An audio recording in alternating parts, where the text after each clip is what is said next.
In 2002, I got drafted by the Houston Astros in the 23rd round of the baseball draft. I packed up my bag and I headed to New York and to chase my dream of becoming a professional baseball player, the dream I had ever since I was a kid.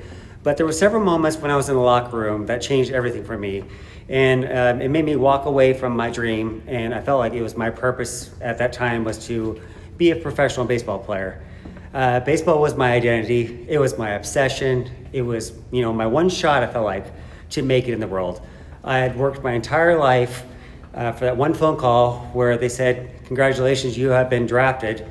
And I felt like my whole world had opened up, like all my hard work finally had paid off.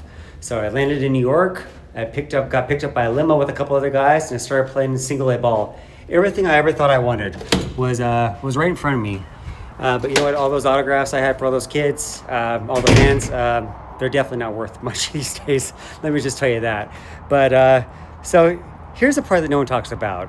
It was steroid culture back then. It was everywhere. Guys weren't spending time in the gym. They were just juicing up, injecting steroids in them.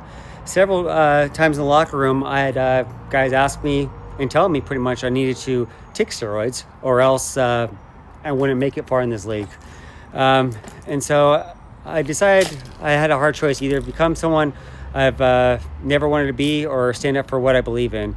And so do I just keep chasing this dream, becoming a professional baseball player, or do I protect my integrity? My parents always taught me, raised me with a great character that, your character matters more than your baseball stats and your batting average. And deep down I knew if I crossed that line to take those steroids, I'd lose something more than just what I would get health-wise anyways. So I did what most people wouldn't do, and I walked away from the game. I walked away from the dream I had for many, many years. And the truth is, it literally felt like quitting. No matter how hard I tried to explain to myself, I knew most people wouldn't understand. Everyone at that level, they're focused on moving up and making money and getting seen. And, I get it. That's the game. That is the game when you get to that level. But it wasn't my game. It wasn't the game I had when I was a kid. The game I loved, the game I grew up as a kid loving. It was a completely different game. And so I turned into something else if I would have done that, and I couldn't fake it anymore. So I had to walk away, not because I didn't care about the sport, but because I couldn't be someone I wasn't going to be, just to chase a dream that I felt no longer was my dream anymore. And that was really one of the hardest moments of my life, was to make that decision. So, let me ask you guys, have you ever had to walk away from something because you felt so badly, but you did it because your values are way worth more than your dream? To keep your integrity, even if no one applauded for you, because that's definitely what I went through. And I felt like it was a great learning experience. I felt confident after I did that because it was such a huge decision. It just took a while, I think, to sink in. But so now I have a 5-year-old son, my oldest boy, and honestly, I don't see much in him. Don't see myself much in him, but he's only 5, so not yet.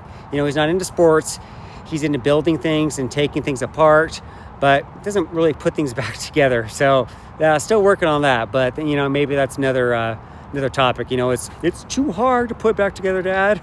But even if we are different, here's what I know. My son is going to be facing the same kind of pressure that I had to face when I was a kid. Actually, probably even a lot worse, with this day with social media. To be fit in with the crowd, to be well liked, to follow the certain crowd, the cool kids. And my job as a parent is to make sure he knows he doesn't have to be cool. He's a cool kid, but you know what I mean. You don't have to follow that crowd. You don't have to know. You have to know who you are and stand up for what you believe in. And I walked away from baseball because I wouldn't compromise what I just had to do to just chase success. Now I get to pass that conviction on to my son and my other son, obviously my daughter too. Not to make them like me, but to help them become stronger adults, as this world is so difficult. And I'm really looking forward to showing them that. So, I thought about walking away from baseball was the hardest thing I've ever done. I think we all know parenting is, but Well, besides that, years later, after I left my baseball career and my dream behind, I tried success in another way.